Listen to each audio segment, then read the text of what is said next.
In this video, I'm going to spin up a virtual server using DigitalOcean. So if you want to follow along with me, you can go to digitalocean.com.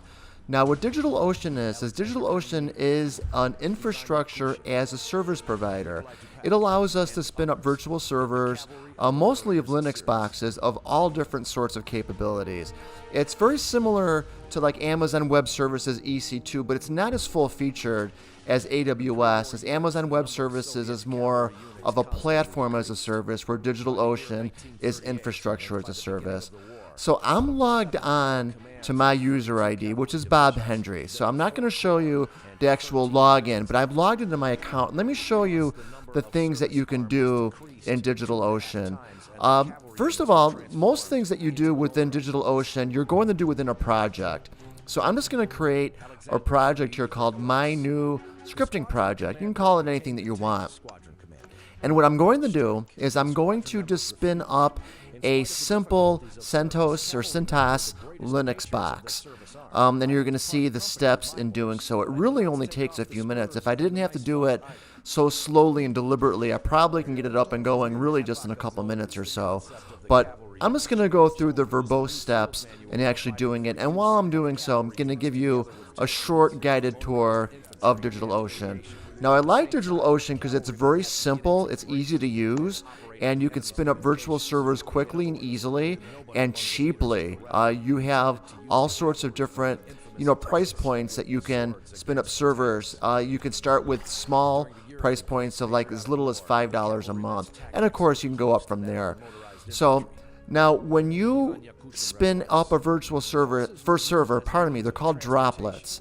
So a droplet is basically a DigitalOcean virtual server, but there's other things that you can do in DigitalOcean as well. So if you want to, you can go on your left-hand side and you could look at all sorts of things that you could manage in DigitalOcean, such as databases, spaces, volumes, networking, and images. Databases are also a really good buy on DigitalOcean, where you can spin up services or databases such as MySQL fairly inexpensively. So to create that, you could create a droplet, which we're going to do. Droplet is a virtual server. Databases, volumes, clusters, domains. You could do things such as firewalls, floating IPs, load balancers, all that other good stuff. So as you can see, it's really not a platform as a service such as Amazon Web Services, but it's a really decent, better than average infrastructure as a service. So let me create a droplet, which is a virtual server. Now here are the different options that we have. We can do the distribution, for example, Ubuntu. We can do FreeBSD, Fedora, Debian, or CentOS. I use CentOS or CentOS, depending on your accent. And also you could look at things that you could buy, such as the marketplace, where you could buy different images and different products that you can put on or you can install on your virtual server. We're not going to do that here. We're just going to go over the steps in spinning up a virtual server. So I'm going to go back to distributions, and I'm going to pick CentOS or CentOS.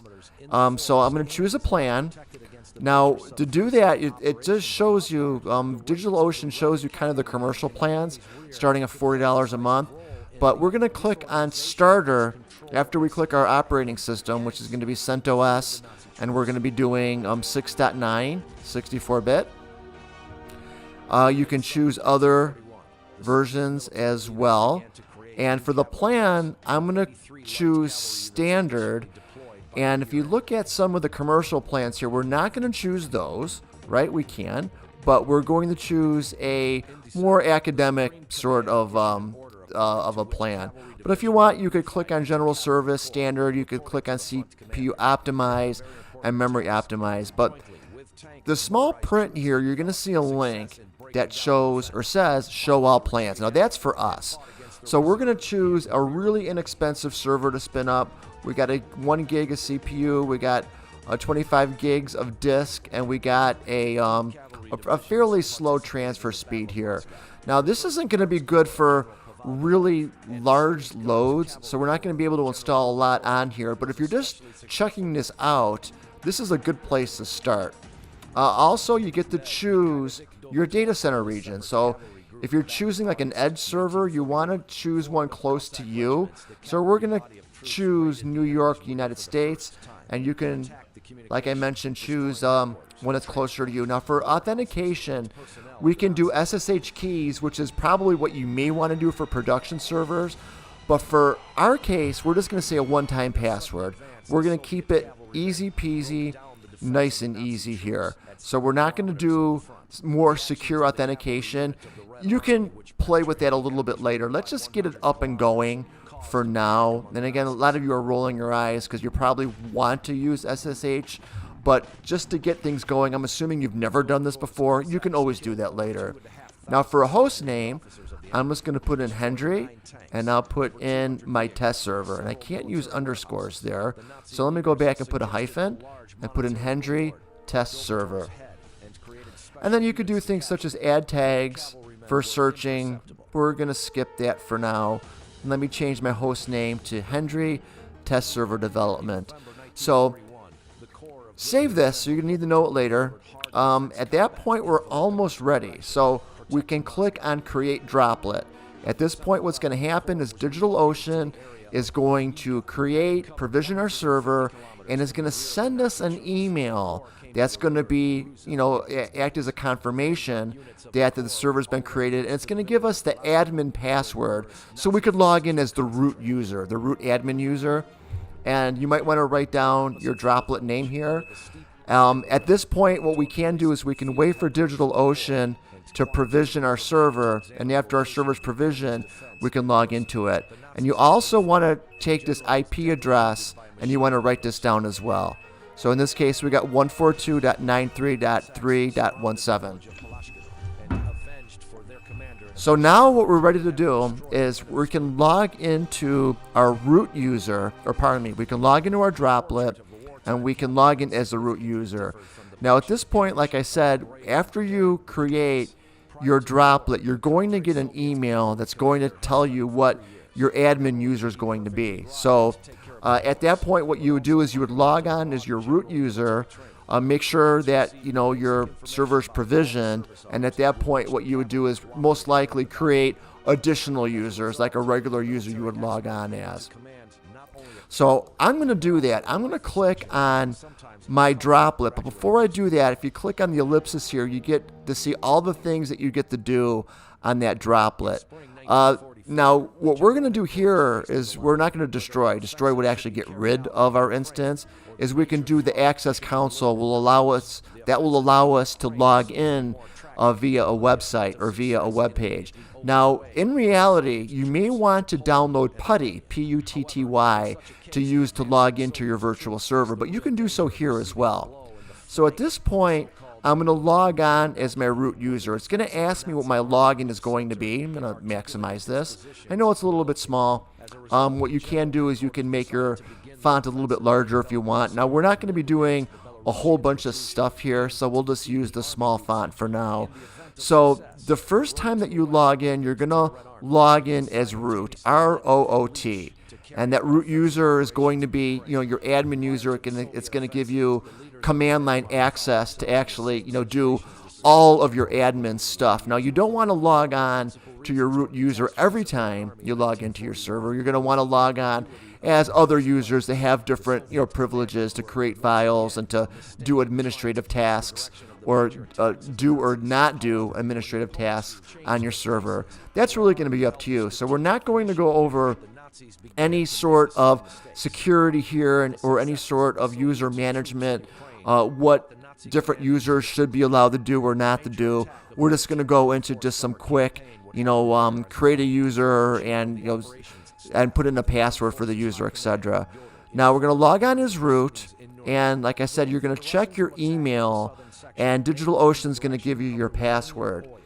So once you do that, you're going to get like a real weird sort of, one-time only use password.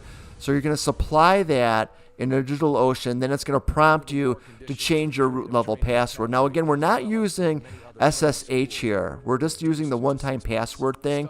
So in reality, you probably would be using SSH to do that, but here we're just using the one-time password thing, and it looks like I got it screwed up here for my my password. So let me go grab it again. What I'm doing is I'm grabbing it off camera here, so you don't really get to see it. So let me log in again, and it's clicked in exit, went back in. So I put in my password, or pardon me, let me log in as root. Let me paste in my password, and we should get, looks like I got it incorrect again. So again, what I did is I got it's one of those really weird, like one-time only one here, and it said you requested, there we go. So I pasted in my password, and it's going to ask me for my new password. So I'm going to paste in my new password, and it's going to type it in there. So there we go. So what I did there is I logged on as root. I used the password when you weren't looking. I got it from my email, and I pasted it in, and then I changed it. So I'm logged on as my root user here. So now what I want to do is let me log in again, and just to kind of go through the exercise, and let me create an additional user here, just like a regular user like me, like B. Hendry, that I could log in and do anything. Now remember, you only really want to log in as root. Even though you know your root password, that's the highest elevation you could get as far as administrative privileges go.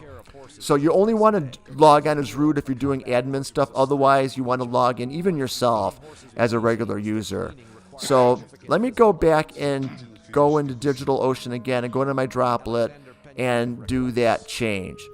So again, I'm kind of playing around here, kind of getting in and out. So I don't want to add a domain. I want to access the console again. There we go. So let's pretend like we're just logging in for the second time. I mean, we logged in as root. We changed our password. So tomorrow we log in as root. We put in the password that we changed to 2.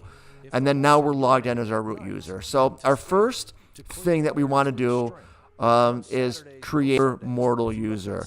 Now, if you know Linux, you know the script and to do that. So we're going to go through the steps in creating a user and then creating a password for the user. Now, different users are going to have different capabilities. So if you don't know Linux and you don't know how to give users security different capabilities, I encourage you to learn how to do that. Again, this is kind of a beginner's video. The purpose of the video here is really just to spin up a virtual server in DigitalOcean, log into the virtual server as the root user, change the root password, and then create a user. That's really all that we're doing here. So let me create a user by choosing the user add method or the user add command. So right now what I did is I added a user called B. Hendry. Remember, I'm logged in as root. So at this point now, I need to change or need to select a password for B. Hendry. Now again, if you want to know more about adding users and password management on Linux systems, I encourage you to look that up. Here we're just doing the happy path. So what I'm going to do here is I'm going to change or actually specify the password for B. Hendry, and I'm going to put in my new password. You can choose any one that you want. Then it's going to ask me to retype it. Remember, I'm logged in as root. I'm the admin user here. Not everyone can do this. So now I create B. Hendry. So now what you should do is you should, in addition to you have written down your root user name, which is root, and your password. Again, you should have that written down somewhere. Don't forget that. You're going to need that. You should write down, again, in a secure text file, your user ID, your mere mortal user ID, and your password. So now at this point, you have two users. You have your root user that would allow you to do all elevated tasks, such as install things, create users, anything that you would want an administrator to do, and then you have your regular user for B. Hendry. So at this point now, you could log on as either or. And obviously, as you go, you're going to be creating more users, and as you know more about user management, password management, SSH, you can expand your knowledge. Again, this is just happy path just to get you up and going. So let me log on, make sure this works as B. Hendry, and let me log on with my password, and I'm logged in. There you go. So now I have my virtual server up and running. My virtual server is working. I could log into it now going to DigitalOcean and I could use the console to log into my virtual server, or more realistically, at this point, you could download PuTTY or any other any other program that you could use to telnet into your server. Then you could log in via your machine name or your IP address. So there you have it. In this video, we learned how to use DigitalOcean to create a virtual server and to log into our virtual server with the root user ID, and then under the root user ID, we created another user. So thank you for watching, and I bid you all a very well rest of the day. Were sent to the reserve regiment, and from there to the front in trains with horses. The two axis